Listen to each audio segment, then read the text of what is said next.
علی اور مریم جھیل کے کنارے کھیل رہے تھے جب انہیں ایک ننھا بطخ کا بچہ ملا جو اپنی ماں سے بچھڑ گیا تھا۔ وہ کانپ رہا تھا اور اس کی ننھی آنکھوں میں خوف تھا۔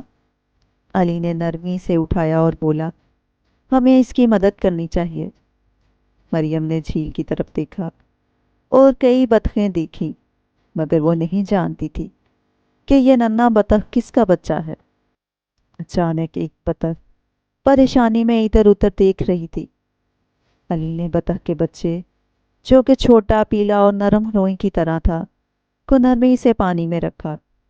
جیسے ہی ننھے بطخ نے اپنی ماں کو دیکھا، وہ خوشی سے چیں چیں کرتا ہوا تیرنے لگا۔ بطخ کی ماں، جس کی نرم پیلی رنگت تھی اور جس کی آنکھوں میں بے چینی جھلک رہی تھی، تیزی سے آئی اور اپنے بچے کو اپنے پروں میں چھپا لیا۔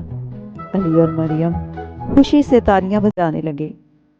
انہوں نے ایک ننھی جان کو اس کی ماں سے ملا کر ایک بڑی نیکی کی تھی۔